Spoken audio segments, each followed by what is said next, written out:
Hey folks, Todd Martin here, your local Louisville real estate broker, and I appreciate you stopping by my blog today.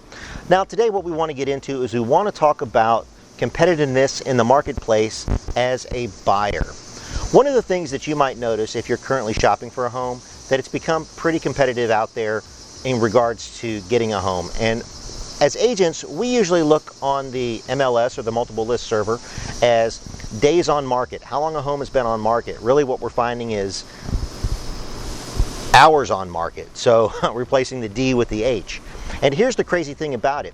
What we're finding is that homes are going for asking price and above asking price. And you need to know as a buyer how to stay competitive in that market and even how to protect an offer if you don't win the initial bid. So let's talk about a couple of things. How do you make yourself a stronger buyer in today's market? Well, obviously, if you have more money to put down, with a cash offer, that might trump an offer that's a traditional, say conventional or an FHA or a VA mortgage. However, if you don't have the means to purchase a house cash, you can look at doing a few things. One is, can you do a conventional mortgage? Can you put down 20% to show as a strong buyer? If you don't have that, FHA, VA, the additional types of mortgages are okay. They all work out in the end. But what can you do as a buyer? You can, A, put down a larger good faith deposit. So I know typically in Louisville we put down somewhere between $500 and $1,000, but in the larger markets we've even seen them go 5 and 10% in a holding fee, right? It can show you as a stronger buyer. Can you give the the seller of the home more time to move out, right? Do you have that flexibility? What about a closing date? Can you give a window? Do they need a window? Do they need a specific date? What can you work on as a buyer to show yourself as a much stronger competitor in today's market? And it's not always about the top dollar. Now, we are finding that homes are going for top dollar currently because of the pandemic, and it seems like there's a shortage of homes on the market. We all thought this would slow down, but it's actually speeding up. So when you're looking at writing an offer, more than likely you're going to have to write that offer at asking or above asking. Now, what happens if it's a house you really wanted, but you didn't get the offer? You didn't get your offer accepted.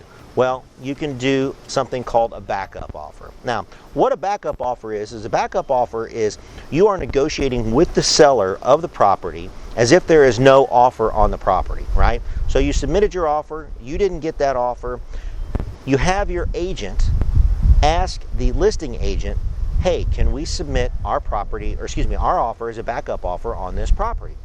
If they say yes, or if they say no, not as it was written, you might need to change some things, consult your agent, change those things, and then negotiate with the seller. Because what happens is once that backup offer gets accepted, if that first offer falls off, that house doesn't go back on the market, you automatically become the winning bid for that. Now, here's the thing to know. It's okay to have a backup offer on a property while you're still searching for another property, because there's always a clause in there that you're going to be able to remove that backup offer at any time that you see fit before you get notified that your offer has moved into that first position. It also protects you that you don't have to compete anymore if that house goes back up on the market.